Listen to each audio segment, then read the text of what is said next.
as people join, they can join in. My name is Paul. I use he pronouns. I'm Assistant Director in Orientation Transition. I think student success advocates are a really good resource. I work with so many students who've worked with student success advocates. And so really excited to have Iris here to kind of talk. And so take it away. Okay, hi everyone. My name is Iris Moulton and I'm a student success advocate. I work with the Office of Student Success, which is where we're based. And then I'm also affiliated with the Center for Disability and Access. Can everyone hear me okay? Okay, good, excellent. Okay, so I'd like to share my screen and tell you a little bit about what student success advocates can do for you as you move throughout your time at the U. I'm trying to move all these things so that I can actually see how to start this. Okay, sorry.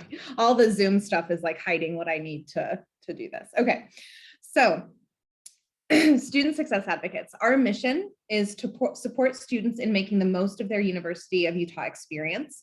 We are caring, knowledgeable professionals, and we engage in and empower undergraduate students to explore and clarify their interests and goals, to overcome personal and academic challenges, and to connect to campus resources and opportunities.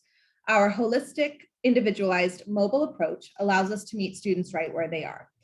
So I'm going to go into a little bit detail about what this means. We're a pretty unique office on campus, so it can be like a little bit interesting to see how we work.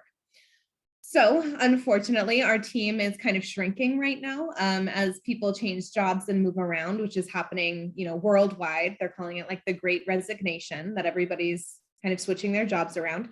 So this is a snapshot of some of the people who still work here. When I started in 2019, we had 12 student success advocates, and right now we're down to 6. But that doesn't mean that you can't reach out to us. We are hiring, so we're going to build our team back up. So student success advocates, we work one-on-one with students, accepting like workshops that we do and classes that we might teach. We work one-on-one with students to do things like establish your goals and connect you to the resources that you need to achieve those goals. So we have personal and professional connections in like almost every office I can think of on campus. And so if you are asking us questions like on this slide, how do I search for and apply for scholarships? We can definitely get you started down that road. And if maybe you've done like everything we've talked about and you're just looking for additional resources, we can put you in touch with the right people and the right offices to take that to the next level. We talk through and support and coach through a number of topics. So we can help you do applications, we can act as your mentor, we can help you with getting involved on campus. We do one-on-one coaching for things like time management, organization, stress management, all those kinds of things. And then we connect you to things to make your experience at the U a little bit better, whether that's research opportunities, opportunities to run for a student office, ways of getting involved in clubs, ways of finding faculty, mentors, and career paths. We can get you connected to the right place. Something that's unique about us, and it can be wonderful and it can be challenging, is SSAs actually do not have an office. So the way this is great is if you're so busy, which I know most students are, and the best time for you to meet is between your chemistry classes, but you don't have time to like run up to another office, we can meet you in that chemistry building and have, a conversation in between your classes and then head out. It can be a little challenging when you want to talk about something that you might want a closed door for, but if you give your SSA a heads up, we can find a space on campus to meet with a closed door. We can meet in person in just the ways that I've talked about. Sorry, Paul, I think I might be asking you to unmute, but I'm not really doing that. I was just moving your screen. So we can work with you in person, but we can also meet over video. This slide is old enough that it says Skype instead of Zoom, but we can do Skype, FaceTime, or Zoom. We can talk over email. Some of my meetings with students happen over email or over text message, where they'll be asking questions or trying to get connected to other resources. And we have the whole conversation over text and email. So some of the students that I've worked with for over a year, I've actually never seen their faces. That's just how they want to get connected, which is totally fine. So all of these are great options. We all have work cell phones. So, and I'll show you how to find our number in just a moment. And so you can text us and it will go to a work cell phone, and that's a great way to get a hold of us. So each SSA accepts texts or calls. And if you go to ssa.utah.edu, which I'll show you in a minute, at some point, there's our individual profile pictures, which you saw at the beginning, some bio information about us, and then our email and our cell phone. And so as you're searching for an SSA, you can go about it two ways. You can go to our main website, ssa.utah.edu. You can do this contact a student success advocate, send a general message, and they'll kind of connect you with whoever's next in the rotation. Or you can browse through our profiles and see if there's somebody who maybe specializes in something that you're interested in, or they work closely with a college that you're involved in, or for whatever reason you feel like they might be a good match for you. You can reach out to them as an individual, or you can indicate when you fill out the general form that that's who you want to work with. And then also, if you have something that you're hoping to get help with right away, and you sort of don't care who helps you, we have drop-in hours on our website. And if you just click this thing that says review available drop-in hours, it will show you who is available on campus. We have really good coverage 5 days a week at kind of varying times. Usually someone is available. And then of course you can just send a text message or fill out the general form. So that's how to find us. A little bit about what we do. So we're generalists. We know a little bit about everything on campus, and we often have direct professional connections to help you support you through complex problems. So what this means is maybe the problem that you're trying to solve is you're trying to register for classes, but you have a hold on your registration. You can't come to an SSA, meet with an SSA and get that hold removed. But if you don't understand what the hold is, you can get a hold of an SSA, kind of tell us what it says when you go to register. And then we're able to say like, oh, okay, so you need to contact this person because it's about tuition or it's about like an unpaid balance or something, and we can help you straighten it out. And sometimes those problems are pretty complex and they involve a lot of different people in a lot of different offices, and we can kind of be like the wraparound main point of contact for some of these problems. We also work with any and all students for a variety of reasons. So if a student is meeting with an SSA, they might be like a 4.0 student running for a student office, super involved on campus, but they're just looking for more scholarship opportunities, or they just want to talk through a career path. Or a student might be meeting with us because they're on academic probation and they're trying to get everything together. We meet with all of those students. So just because you see me talking to somebody, you might not know what I'm talking to them about. It might not be because they're struggling. It might be because they're thriving and they're just looking for a little bit more.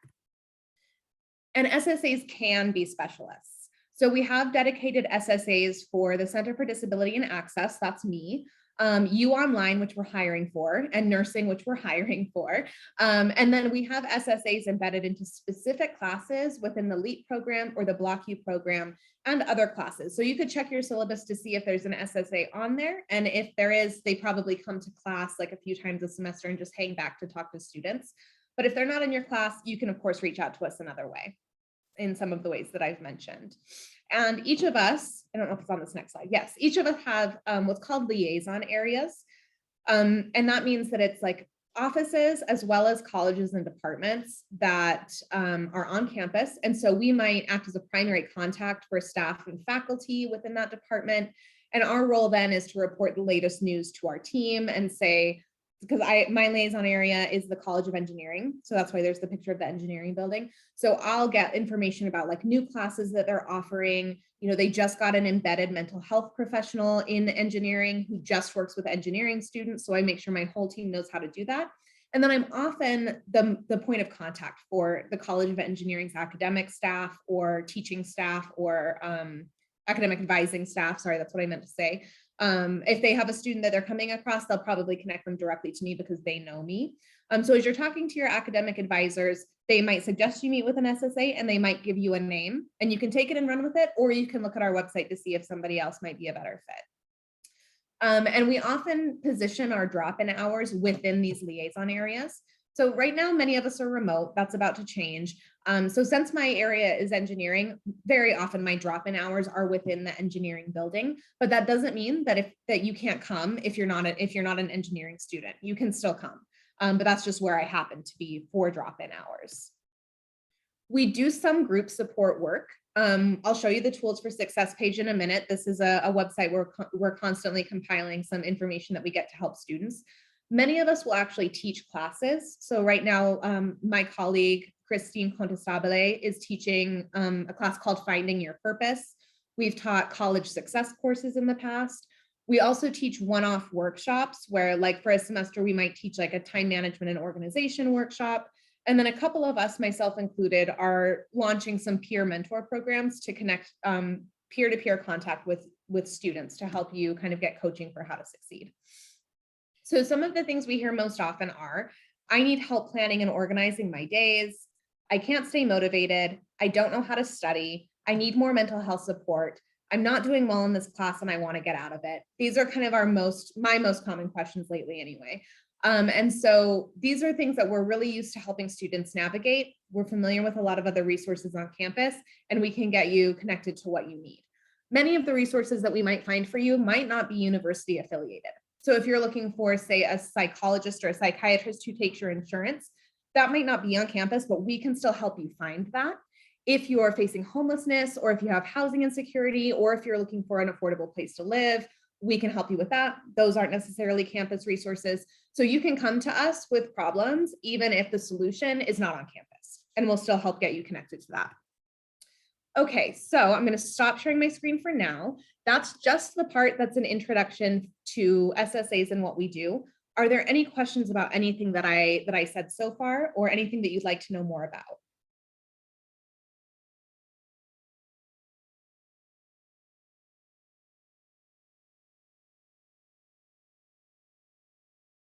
And then feel free to write in the chat as well if you don't want to speak up.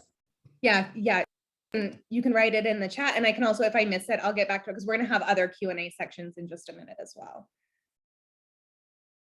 Anything about who we are or what we do before I show you a few more things? Okay, I'm going to take that as show you a few more things. So I'm going to show you some things. I had a quick question. Oh yeah, go ahead. Would SSA be like a good place to get connections to do like research projects with professors? Yeah, we're connected. So there's an office called UROP, and that's Undergraduate Research Opportunity Project. I don't know. I don't remember what it is, but we work really closely with that office. And so if we learn a little bit more about you and your goals, we would kind of liaison with that office to help find some of those research opportunities or faculty who would be interested in working with you. Does that make sense? Yeah, thank you. Yeah, absolutely. This is one of the reasons SSAs exist, is because the U is huge, if you haven't noticed, and whatever you're looking for might already exist in the form of like an office. And so when we're talking about undergraduate research, there's an undergraduate research office.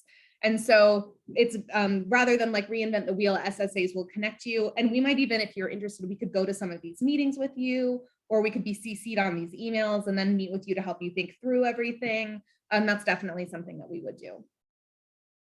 Any other questions before I move on? Okay, I'm going to go ahead. I have a quick question. Oh, yeah. Yeah, I am primarily interested in applying to the Honors College. Obviously, I'm a transfer student, though. And so I have a couple questions about that. Would it make more sense for me to like contact an SSA about that, or should I go directly to the college? So this is such a good question. There's really no wrong answer. If you have, something that you're curious about and you yourself have kind of an idea of how to get started, it can often be a good idea to try to get started on your own and see how far you get.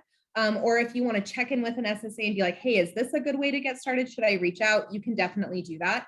If I were in your position, I would talk to either my academic advisor, or I would look at the Honors College website and see if there's anything I can figure out about their requirements. And then after I've done those two things, I might reach out to an SSA to kind of make a plan on how you're going to do all of whatever's required of you. That would be one place to start. But you could also meet with an SSA and say, I'm interested in the Honors College. What do you know about it? But I think oftentimes like your academic advisor would be the best place to start. Does that make sense, Caitlin? Yes, thank you so much. Yeah, there's no wrong way to start. You can start with an SSA, or you can connect with us after you've started to kind of help you troubleshoot. Any other questions before we go to the next phase? Okay, I'm going to start sharing my screen again, and I'd like to show you, where did it go? So this is our website. This is the primary website. Oh, let me find the primary website actually. So this is the primary website for our office. You can see the drop-in hours.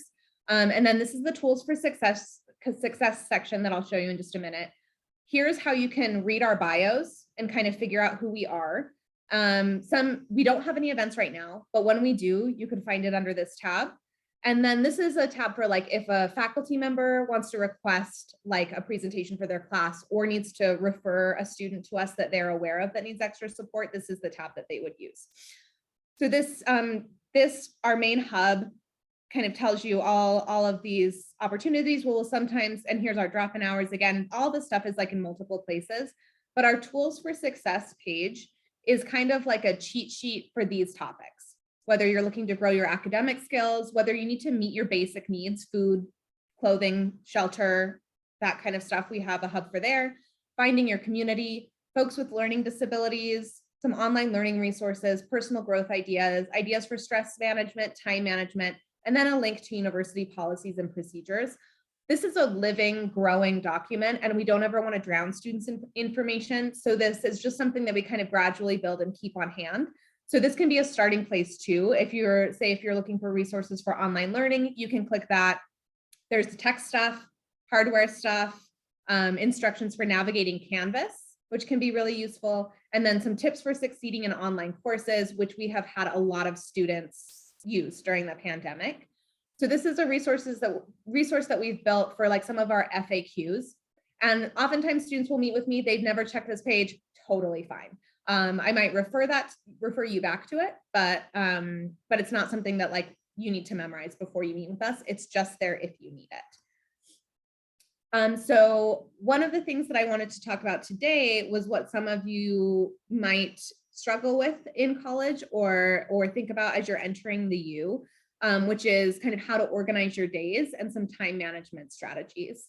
Is anyone in the audience, would anyone be willing to share if they struggle with that? And if so, like what part of it you struggle with, or any planning strategies you use that really work for you? Does anybody want to volunteer to share any of your experiences with organizing your semester?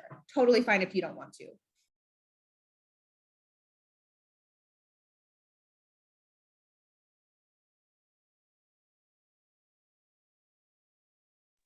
Okay, would anybody find it useful for me to review a little bit of what I like to call like the cheat sheet, the foundation for how to organize your semester? Yes. We have in-person people saying yes. Oh, good. Okay, good.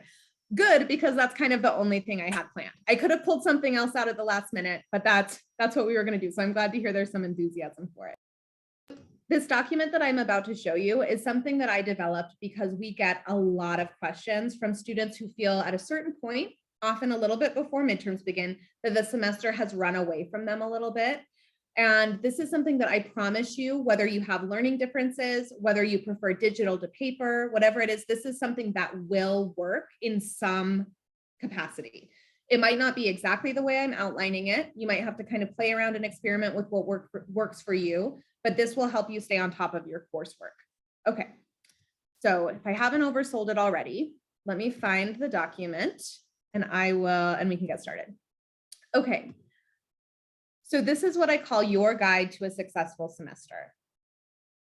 Now I know that we're a little bit past the first week of classes, but that doesn't mean it's too late to do this work. It just might mean that you can do it exactly, next semester, but it's not too late to do this for the rest of the semester. So you can start this whenever. But if you do this on week one and kind of follow through with it, you should be really sitting pretty throughout the semester. So week one is about big picture organization. Choose a paper planner or a digital planner, does not matter. Google Calendar, your iPhone, a big calendar. It's a good idea to have it be something that you can take with you. So either a planner that's small enough to carry or something that's on your phone. Now, this first step, the big picture organization, can take some time. So find a time when you have the time to do this, and you sit down with all of your syllabi for the semester, and you block out within that calendar all the times that you're in class, you're at work, or you have appointments that you already know about. And then you go through your syllabi and you look at assignment due dates, quizzes, and tests. Even if you don't understand what they are yet, just get them on your calendar. Then I also recommend that you cross-check with the University of Utah's semester calendar, which is available on the registrar's website. And this would be blocking out things like, when is spring break? When is Martin Luther King Day? When is President's Day? but also when is the last day to drop classes, which means you can get out of that class and you don't have to pay for it and your GPA won't be affected. When's the last day to withdraw from classes, which means you can get out of that class and your GPA won't be affected, but you are going to have to pay for that class. And making sure that you're keeping track of all of those things so that if you're starting to feel a little bit overwhelmed in a class, you already have a nudge in your calendar of when and how to take action.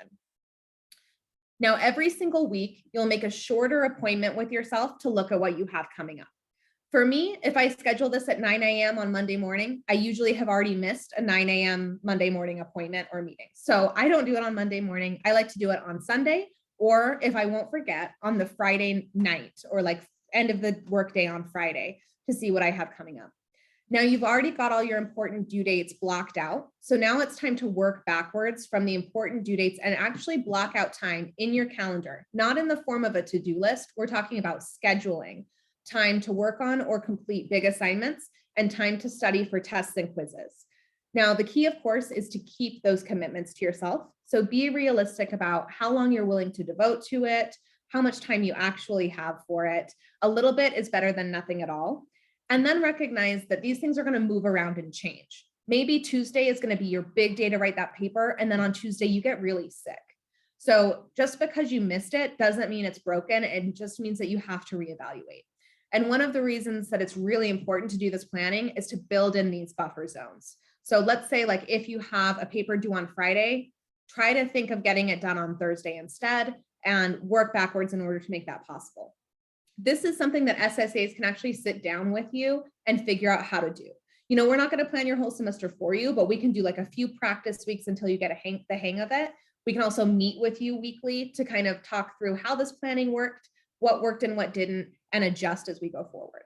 So that's what your task every week is, to look at what you have coming up in the schedule, the time to do it. Now, every single day, what you would be tasked with doing. So studies show that up to 80% of material not reviewed within 24 hours is lost. That sounds really scary, but it's actually a pretty easy fix. You basically just need to block out some time to review your notes from the day. This can be 10 minutes after class. This can be, 20 minutes at the end of the day. This can be an hour and a half, however you think you're going to learn best. While you're reviewing those notes from the day, start marking areas that you understand really well. Like you could explain these things, you could give a presentation on them, you could explain it to your parents over dinner, whatever it is. Mark things that you need to review, like you kind of get the sense of how it works, but you definitely would benefit from reviewing it. And then things that you don't understand at all. As you're coming across these points where you're like, oh, I really don't get this, seek help right away. This will be in the form of talking to your faculty, talking to your TA, finding a student group, posting on Canvas, watching a YouTube video if it's like a mathematical or linguistic concept that would be the same, like wherever you're getting the information from, and see if that helps. And through this process, you're not only reviewing the material in order to retain it, but you're also building a study guide as you go. So that when it comes time to study for a quiz, an exam, whatever it is, you already can see very easily what you need to review and what you don't understand, so that that's where you can focus your energy on. Now, by the time midterms and finals come, hopefully by implementing the methods, you've been studying all along, so you're ahead of the game and you don't need to cram. You can consult your notes and past assignments and quizzes, seek help from your study group professor or TA, or utilize the Learning Center on campus, which I'm happy to answer some questions about, to ensure that you feel confident. So this is just a foundational technique. And some students will really modify it, but kind of use the similar principles. But this is a really great way to get started. It's all about making a big picture plan. Right here, I hope you don't get motion sickness from me doing this. Make a big picture plan, check in with that plan every week and break it into smaller tasks. And then every day you should review the material that you have so that you know what you understand and what you don't.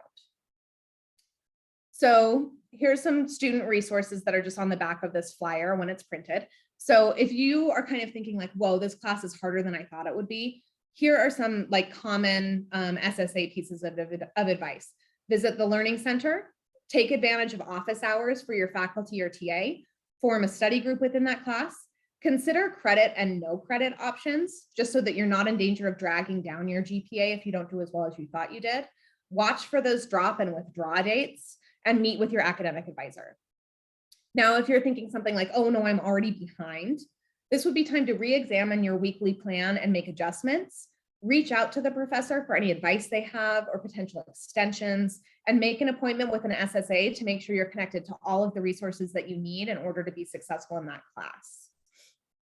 And then, of course, I'm feeling sad and overwhelmed and lonely and all of these stuff that we're especially hearing during the pandemic, but we've always heard.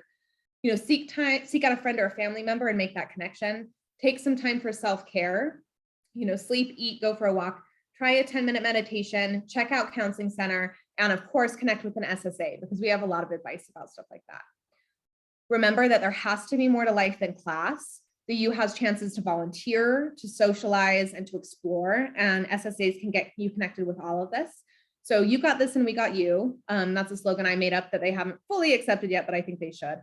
And so those are all different ways that you can think about connecting with an SSA when it comes to kind of struggling with stuff like that. So are there any questions about the planning method that I just overviewed or anything that I just talked about?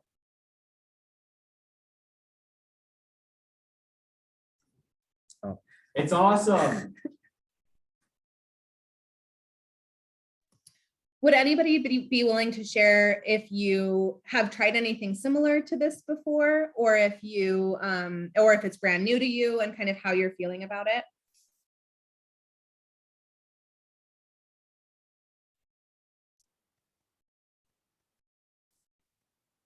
I'd say for me, I kind of had a lot of those ideas in like last semester of maybe this is where I should go or this is what I should do. But I think this was kind of more of a confirmation of exactly like, you know, this would be a good place to start and go like work backwards from there. So I just appreciate it. That's awesome. And we have, I can send to Paul, I can send that PDF, but it's on our website. But I'll still send it to Paul just in case you want it to review. And it's just really a starting place because sometimes you start doing something and, you know, you figure out that it might not be working for you. And just an example, I had a student where we reviewed this, we worked on it, and she just kept saying to me, like, I just keep missing stuff. And after we talked through everything, we realized that she actually had 2 different planners, one for personal and one for school. And so we were like, oh, okay, because like there's only one of you, so everything needs to be in one place. And once we did that, it like corrected things. So that's something that I think can be really useful is if it's not working for you, like let's meet and figure out why, and we can make adjustments and change. Any other questions or comments on that planning strategy? And feel free to put it in the chat as well. I do something similar, and I find it's really helpful to like set aside time to actually do it. Because if you just put like, oh, it's due on this day, and then don't put time to actually finish it, it gets really hard. So I think it's a really helpful skill. Definitely. And, you know, for those who are maybe already doing a similar technique, something that I'll do where they're like, I'm doing this technique, but I feel like I can't really get ahead, is we start to incorporate another layer, which is goal setting. So like, yes, you've got your calendar for the week, but what are your goals for the week? And like, what are the top 3 priorities for that week? Because that helps you keep track of like, if something's starting to slip, what can slip and what can't slip.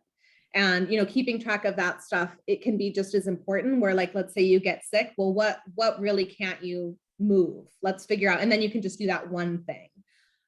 You know, I hear from students all the time that they try to keep up on this and then it kind of falls apart and they give up. But it should fall, life is like always moving and changing. So it's natural that your planning system will have to have a lot of cross outs and move arounds, and it doesn't mean that you need to give up on it.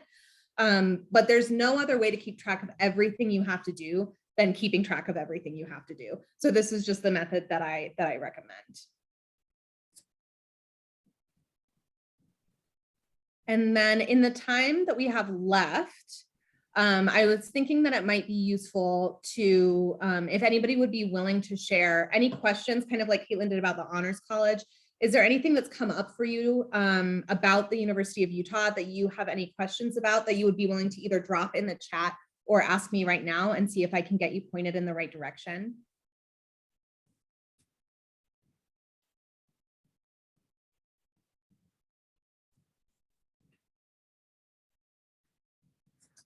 I think one thing that's hard is a lot of the students are new transfer students. And so I think one thing I've seen, and I'm sure you've seen this as well, is that like, you don't know what you don't know. And so are there some things that you get asked by kind of newer students, it might spark some ideas because everyone is here for the whole meeting so far. So That's so true that you don't know what you don't know. So some of the most common things that I get asked, mostly because of my relationship with the CDA, is I have students who will ask me questions like, hey, I have been diagnosed in the past, or I've had a doctor suspect that I have depression, anxiety, ADD, ADHD, autism, something that's a learning difference on campus. And what do I do? And so if you either have an existing diagnosis, or you or somebody that suspects that you might have anything that I named or anything that I didn't name, there's a wealth of support for people like that. There's the Center for Disability and Access that I work with, and they give accommodations. These can be anything from flexible attendance, flexible due dates on assignment, time and a half or double time on tests for people who take a little bit longer to absorb information and understand questions. And the only way to get that, you can ask your faculty member if they'll just work with you, totally fine. But they can say no unless you're connected with the Center for Disability and Access, who will grant you these accommodations that are then legally protected.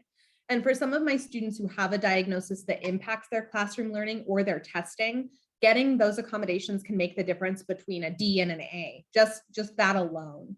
And so if that applies to you, that's definitely something to keep in mind. I think it's often under promoted on like orientation or with people coming in who might not know about that as a resource. And it can take a long time to get those accommodations. So that's something you should start right away. And I'll drop their website in the chat, but you can also connect with me to kind of learn more about how to get started here at the U with those accommodations. And sometimes students will feel like, I have depression, but that's not a disability, or that's not something that anybody would be interested in helping me with. That's incorrect. The fastest growing cohort of disabilities, if you could say it, coming into the U are for things like depression and anxiety, and then followed by like autism and ADHD. These are really important to the CDA and to me in making sure that you have support for. So I dropped that in the chat right now. That's something that I hear quite a lot about. Another resource is the Learning Center, and I'm actually going to pull up their website and share the screen with you for the Learning Center. Oh, let's see. And then I can take questions about any of these resources, or if this has jogged your memory, I'll take questions about anything that you're kind of thinking of. Let me share my screen and show you this. So SSAs work really closely with the Learning Center. They sometimes come to our meetings, and we talk about individual students who might need some extra support. So this center provides individual tutoring, supplemental instruction, which I'll talk about, and learning consultations, which I'll talk about. So their services, we go here. So you can get connected with a tutor. You can use this appointment scheduler, and you can kind of figure out how to get connected over Zoom, or I think that they are starting to do in person again.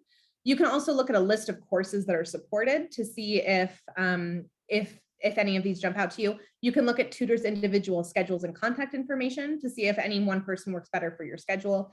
And if your course isn't listed, that's not the end of the world. You can still connect with us. Connect with them. They might have somebody who can meet your needs.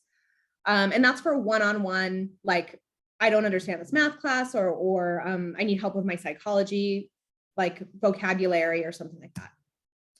Now, there are common courses that students need support for. If you were talking to me as an SSA, I would refer you to that college that the classes are for, because oftentimes they have supplemental learning and extra labs or extra instruction through the college.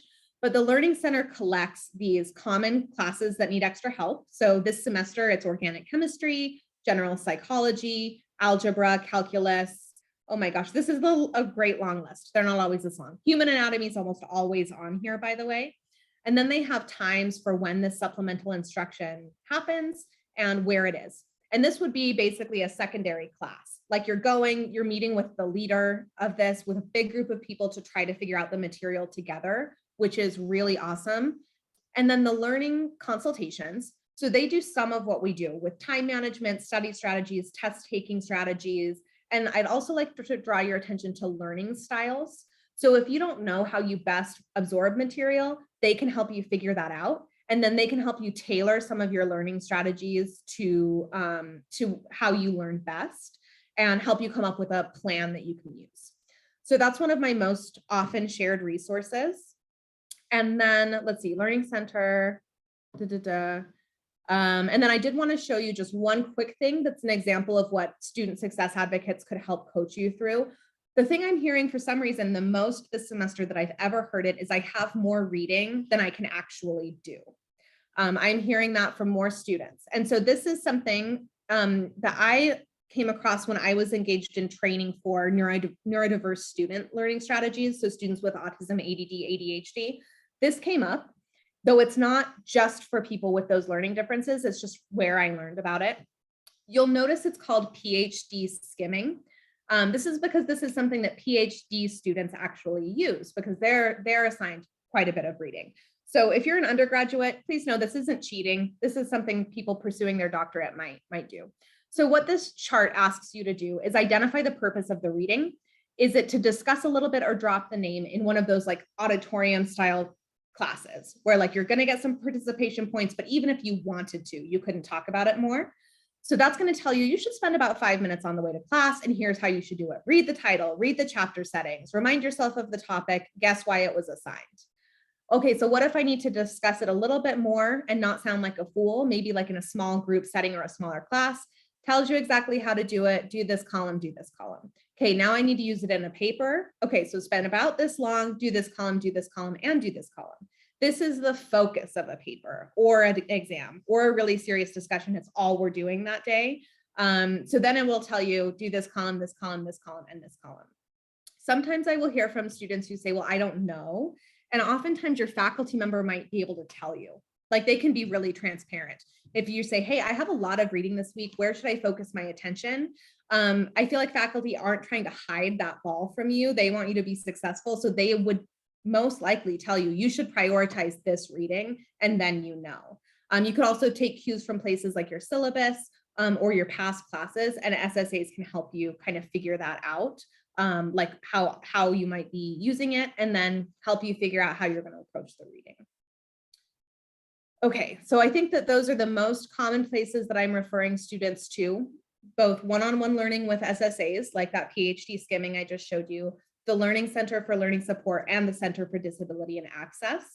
Do you have any questions about those resources or other resources? Or Paul, are you hearing questions that you would like me to talk about too? In person, any questions? I'm excited for that PhD skimming document. That's going to be a game changer. You know, I really don't want to oversell it, but I'm going to. I have a student and he was really struggling with reading, and I gave him that document and he utilized it. And he said his highest grade in the fall was his lowest grade in the spring. So his highest grade in the fall was like a B-. It was the best that he could do with all the reading he had. And then the following semester, a B- was his lowest grade because he implemented that. But I also do work with students who are in really reading heavy programs and they feel like there's probably nothing that they can just skim, in which case we come up with another plan. And there might be times when you can use it, there might not be, but you know, working with us to help you figure out when it's appropriate can be a great next step. So I'll be sure to send that document to Paul as well. Okay, any other questions now?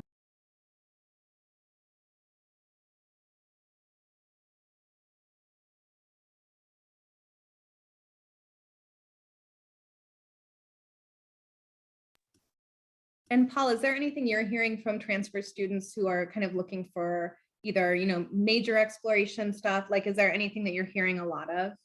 One thing I've heard more this year than in prior years, particularly with transfer students, has been around kind of childcare or like resources for students who are parents. And I know we have a childcare office here, but I think that's something that sounds like you could probably all help students with. Yeah, so childcare is considered by our office, and I think by the U, like a basic need. So there's a place called the Basic Needs Center on campus. They run the Youth Food Pantry, which is open to anybody. You don't have to prove anything. They're not going to ask you any questions. They'll just ask for your unit, I believe, to use the food pantry. And then there's a child care center on campus. But there's also, you know, small that will help you kind of figure out a daycare situation. But then there's also smaller resources, like there is a parent room at Marriott Library, for example. I don't know if you're familiar with this, but in Marriott Library on the main floor, there's a huge playroom with like a ton of toys. And then there's glassed in study rooms so that parents can kind of watch their children play while they're maybe like working on a paper or doing some kind of studying in one of the glassed rooms, or of course out in the play area.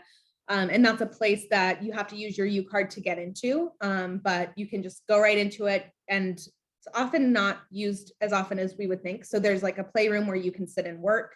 And then, you know, if you have unique circumstances that I didn't mention, whether it's like, sure, I have daycare, but like I can't figure out how to manage my schedule with having children too. That's something that SSAs can coach you through your like unique situation. There may not be like an exact answer for that. I'm a parent of very young children, so I really hear that and feel that in my bones. And you know, any of us would be willing to help you kind of troubleshoot that.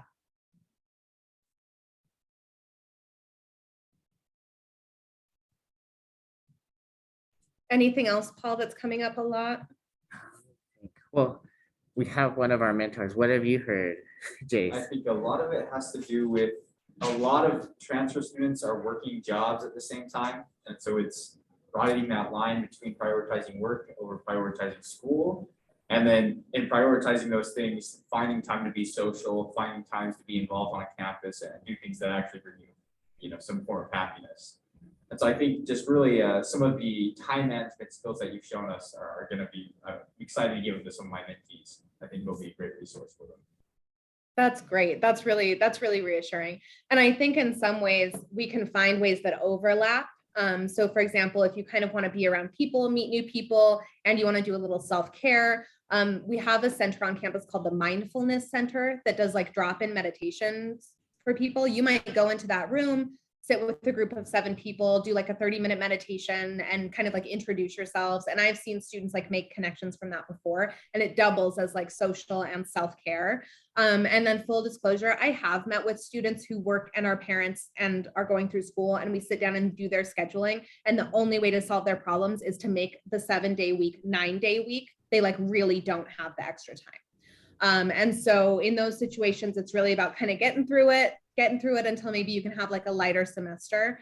But it's about identifying those priorities, those goals, and some time management skills to try to make everything at least work. And you can't do everything perfectly all the time. That you have to be like the perfect parent from like 10 to 12, and then you have to turn on Frozen and be the perfect student for however long that movie is. And then you have to like make the perfect dinner and be a terrible student. And, you know, that's how it's going to work. You're going to have to be good and bad at things at the same time. And that has to be okay. And it's just about finding the balance to make sure one of those things isn't totally falling apart. And that's something SSAs can help with. That's great.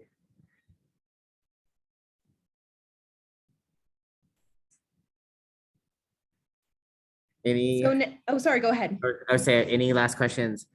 And then again, feel free to put it in the chat if you don't want to speak up.